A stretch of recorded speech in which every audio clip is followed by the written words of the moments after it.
नमस्कार दोस्तों, जय माता दी। दोस्तों, मैं हेमलता उपाध्याय आप सभी का अपने चैनल पर बहुत बहुत स्वागत करती हूँ। दोस्तों, आप सभी को महालक्ष्मी व्रत की बहुत बहुत शुभकामनाएं। दोस्तों, पुत्र की आयु, आरोग्य लाभ और सबके कल्याण के लिए जीवित पुत्र का जीत्या हाथी पूजा और महालक्ष्मी पूजा का विधान है।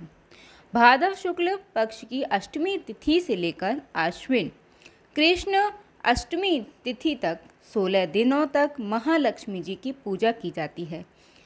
इन 16 दिनों में माता लक्ष्मी जी का विशेष पूजन अर्चन करके व्रत की कथा पढ़ी और सुनी जाती है। 16 दिनों में भक्त माता लक्ष्मी जी की कृपा पाने के लिए उपवास रखते हैं। इस दिन माँ लक्ष्मी जी की विधि विधान से पूजा करके 16 दीप जलाकर 16 बोल की 16 बार कहानी कहने के बाद व्रत की पौराणिक कथा को श्रवण करते हैं।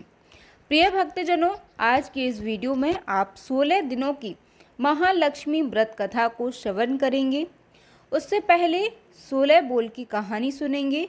16 बोल की कहानी को 16 बार कहने के बाद ही व्रत की पौराणिक कथा को पढ़ना या सुनना चाहिए। तो चलिए प्रिय भक्तजनों, हम सभी माता लक्ष्मी जी का ध्यान करते हुए कथा को शुभारंभ करते हैं। माँ लक्ष्मी चारों दिशाओं में आपकी जय जयकार होती रहती है। आप जगत की पालनहार हैं और आप ही स्थूल रूप में इस जगत में समाई हुई हैं। हे माँ लक्ष्मी, आप हमें अपना आशीर्वाद प्रदान कीजिए। हम सभी आपके सभी रूपों को बारंबार प्रणाम करते हैं। हे महालक्ष्मी, हे विद्या लक्ष्मी, सौभाग्य प्रदान कराने वाली माँ लक्ष्मी, हे माता अमृत स्वरूपा, हे सत्य लक्ष्मी, भैभव लक्ष्मी, हे योग्य लक्ष्मी, हम सभी आपको बारंबार प्रणाम करते हैं, आपको नमन करते हैं। 16 बोल की कथा। अमौती दमौती रानी, पोला पर ऊंचो सो पर पाटन, गांव जहां के राजा मगर सेन दमयंती रानी, कहे कहानी सुनो हो महालक्ष्मी देवी रानी, हमसे कहते तुमसे सुनते 16 बोल की कहानी। प्रिय भक्तजनों, इस प्रकार से आपको पहले 16 बार बोलना है, उसके बाद कथा को श्रवण करना है। पौराणिक कथा के अनुसार महाभारत काल के दौरान एक बार महर्षि वेदव्यास जी ने हस्तिनापुर का भ्रमण किया। महाराज धृतराष्ट्र ने उन्हें अपने राजमहल में पधारने का आमंत्रण दिया। रानी गांधारी और रानी कुंती ने मुनि वेदव्यास से पूछा कि हे मुनि, आप बताएं कि हमारे राज्य में धन की देवी माँ लक्ष्मी और सुख समृद्धि कैसे बनी रहे। यह सुनकर वेदव्यास जी ने कहा कि यदि आप अपने राज्य में सुख समृद्धि चाहते हैं तो प्रतिवर्ष अश्विन कृष्ण अष्टमी को विधिवत श्री महालक्ष्मी का व्रत करें। मुनि की बात सुनकर कुंती और गांधारी दोनों ने महालक्ष्मी व्रत करने का संकल्प लिया। रानी गांधारी ने अपने राजमहल के आंगन में 100 पुत्रों की मदद से विशालकाय गज का निर्माण करवाया और नगर की सभी स्त्रियों के पूजन के लिए आमंत्रित किया, परंतु रानी कुंती को निमंत्रण नहीं भेजा। जब सभी महिलाएं गांधारी के राजमहल में पूजन के लिए जाने लगी तो कुंती उदास हो गई।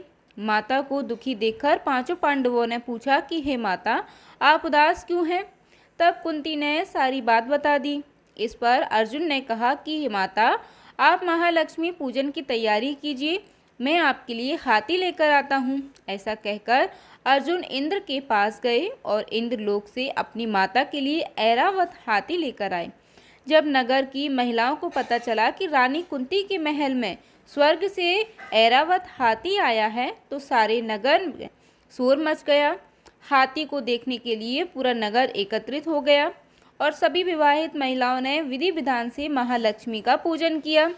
पौराणिक मान्यताएं हैं कि इस व्रत की कहानी को 16 बार कहा जाता है और हर चीज या पूजन सामग्री 16 बार चढ़ाई जाती है। माता महालक्ष्मी जी की दूसरी पौराणिक कथा। पौराणिक कथा के अनुसार प्राचीन काल में एक बार एक गांव में गरीब ब्राह्मण रहता था। वह भगवान विष्णु का परम भक्त था। एक दिन उसकी भक्ति से खुश होकर भगवान विष्णु ने उसे दर्शन दिए और मनचाहा वरदान मांगने को कहा। ब्राह्मण ने कहा कि उसके घर में हमेशा लक्ष्मी का वास हो। इस इच्छा को जानने के बाद विष्णु जी ने कहा कि उसे लक्ष्मी तो प्राप्त हो सकती है, लेकिन उसके लिए उसे थोड़ा प्रयत्न करना होगा। भगवान विष्णु ने कहा कि मंदिर के सामने एक स्त्री रोज आती है और यहाँ आकर उपले पाती है। तुम बस अपने घर उन्हें आने का निमंत्रण देना। वह स्त्री ही देवी माँ लक्ष्मी है। अगर वह स्त्री तुम्हारे घर आती है तो तुम्हारा घर धन धान्य से भर जाएगा। इतना कहकर भगवान विष्णु अदृश्य हो गए। अगले दिन सुबह 4 बजे ब्राह्मण मंदिर के सामने बैठ गया और जब धन की देवी माँ लक्ष्मी उपले पातने आई तो ब्राह्मण ने उन्हें अपने घर में आने का निवेदन किया। ब्राह्मण के व्यक्तित्व को सुनकर लक्ष्मी जी समझ गई कि ये सब विष्णु जी की ही काया है। माता लक्ष्मी जी ने कहा कि तुम 16 दिन तक महालक्ष्मी व्रत को विधि पूर्वक करो और रात दिन चंद्रमा को अर्घ्य दो, तो मैं तुम्हारे घर आऊँगी। देवी के कहे अनुसार ब्राह्मण ने देवी का व्रत एवं पूजन किया और उत्तर की दिशा की ओर मुख करके लक्ष्मी जी को पुकारा।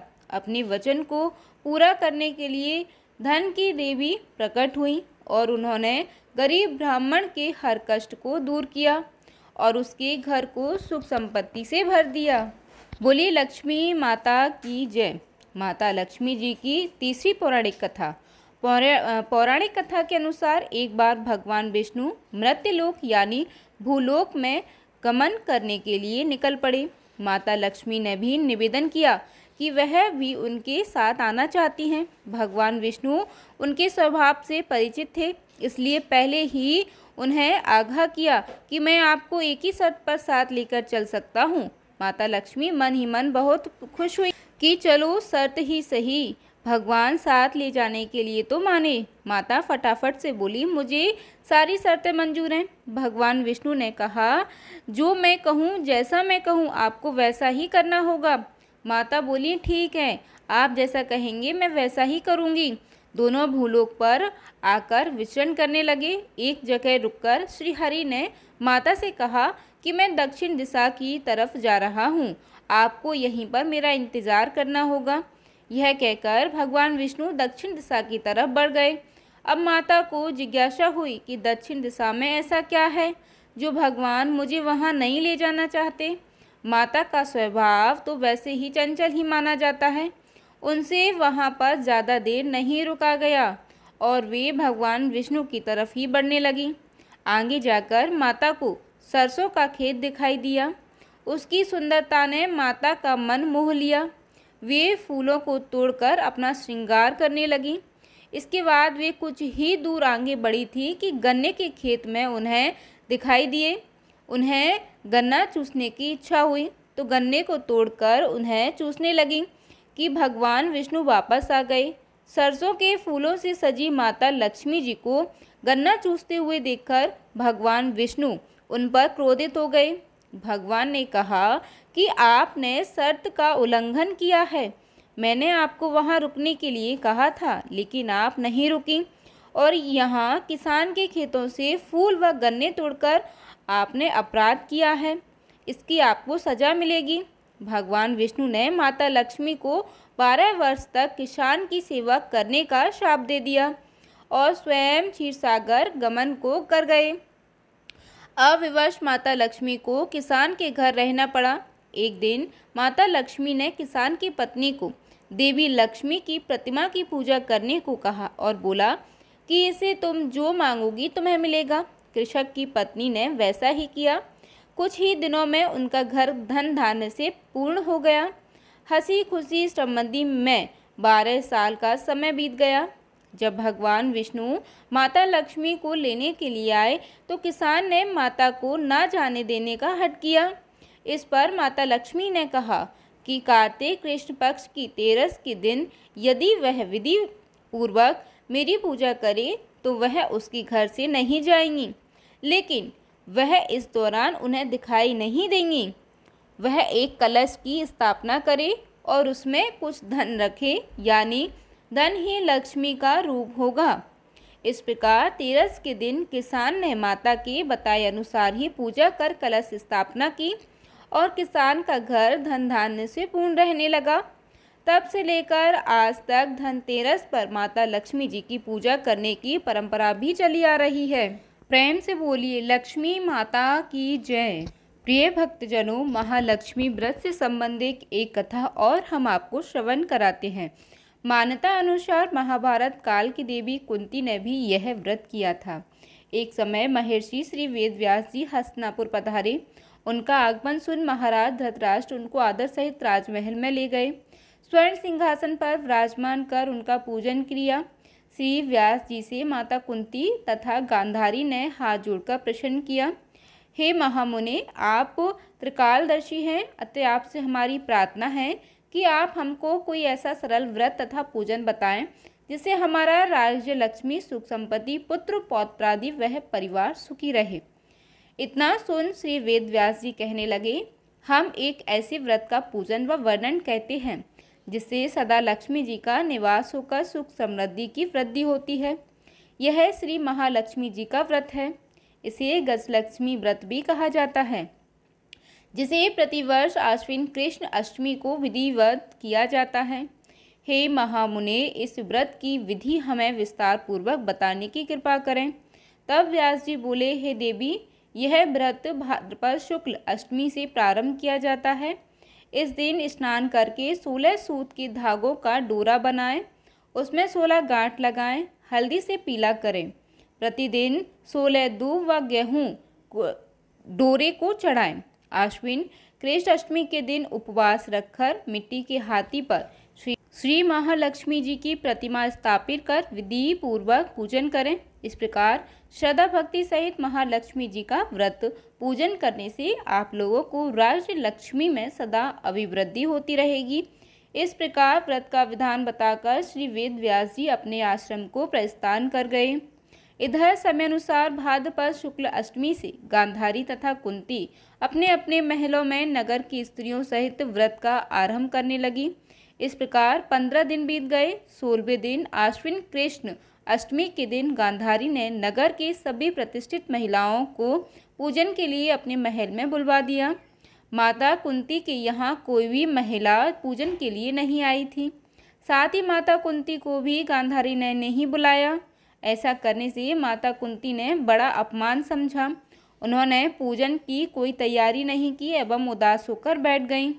जब पांचों पांडव युधिष्ठिर, अर्जुन, भीम, नकुल और सहदेव महल में आए तो कुंती को उदास देखकर पूछा, हे माता, आप इस प्रकार उदास क्यों हैं? आपने पूजन की तैयारियां क्यों नहीं की? तब माता कुंती ने कहा, हे पुत्र, आज महालक्ष्मी जी के व्रत का उत्सव गांधारी के महल में मनाया जा रहा है। उन्होंने नगर की समस्त महिलाओं को बुला लिया और उसके 100 पुत्रों ने मिट्टी का एक विशाल हाथी बनाया, जिस कारण सभी महिलाएं उस बड़े हाथी का पूजन करने के लिए गांधारी के यहाँ चली गईं, लेकिन मेरे यहाँ नहीं आईं। यह सुनकर अर्जुन ने कहा, हे माता, आप पूजन की तैयारी करें और नगर में बुलावा लगवा दें कि हमारे यहाँ स्वर्ग के ऐरावत हाथी की पूजा होगी। इधर माता कुंती ने नगर में ढिंढोरा पिटवा दिया और पूजा की विशाल तैयारियां होने लगी। उधर अर्जुन ने बाण के द्वारा स्वर्ग से ऐरावत हाथी को बुला लिया। इधर सारे नगर में शोर मच गया कि कुंती के महल में स्वर्ग से इंद्र का ऐरावत हाथी पृथ्वी पर उतार कर पूजा किया जाएगा। समाचार सुनकर नगर के सभी नर नारी, बालक एवं वृद्धों की भीड़ एकत्रित होने लगी। उधर गांधारी के महल में हलचल मच गई। वहां एकत्रित हुई सभी महिलाएं अपनी अपनी थालियां लेकर कुंती के महल की ओर जाने लगी। देखते ही देखते कुंती का सारा महल ठसाठस भर गया। माता कुंती ने ऐरावत को खड़ा करने हेतु अनेक रंगों के चौक पुरवाकर नवीन रेशमी वस्त्र बिछवा दिए। नगरवासी स्वागत की तैयारी में पुष्पमाला, अबीर, गुलाल, केसर हाथों में लिए पंक्तिबद्ध खड़े थे। जब स्वर्ग से ऐरावत हाथी पृथ्वी पर उतरने लगा तो उसके आभूषणों की ध्वनि गूंजने लगी। ऐरावत के दर्शन होते ही जय जयकार के नारे लगने लगे। सायंकाल के समय इंद्र का भेजा हुआ हाथी ऐरावत माता कुंती के भवन के चौक में उतर आया। तब सब नर नारियों ने पुष्पमाला, अबीर, गुलाल, केसर आदि सुगंधित पदार्थ चढ़ाकर उसका स्वागत किया। राजपुरोहित द्वारा ऐरावत पर महालक्ष्मी जी की मूर्ति स्थापित करके वेद मंत्रोपचार द्वारा पूजन किया गया। नगरवासियों ने भी महालक्ष्मी पूजन किया। फिर अनेक प्रकार के पकवान लेकर ऐरावत को खिलाए और यमुना का जल उसे पिलाया। राजपुरोहित द्वारा स्वस्तिक वाचन करके महिलाओं द्वारा महालक्ष्मी का पूजन कराया गया। 16 गांठों वाला डोरा लक्ष्मी जी को चढ़ाकर अपने अपने हाथों में बांध लिया। ब्राह्मणों को भोजन कराया गया। दक्षिणा के रूप में स्वर्ण आभूषण, वस्त्र आदि दिया गया। तत्पश्चात महिलाओं ने मिलकर मधुर संगीत लहरियों के साथ भजन कीर्तन कर संपूर्ण रात्रि महालक्ष्मी व्रत का जागरण किया। दूसरे दिन प्रातः राजपुरोहित द्वारा वेद मंत्रोपचार के साथ जलाशय में महालक्ष्मी जी की मूर्ति का विसर्जन किया गया। फिर ऐरावत को विदा कर इंद्रलोक को भेज दिया गया। इस प्रकार जो स्त्रियां श्री महालक्ष्मी जी का विधि पूर्वक व्रत एवं पूजन करती हैं, उनके घर धन धान्य से पूर्ण रहते हैं तथा उनके घर में महालक्ष्मी जी सदा निवास करती हैं। ऐसी गजलक्ष्मी व्रत की महिमा है। बोलिए माता लक्ष्मी जी की जय।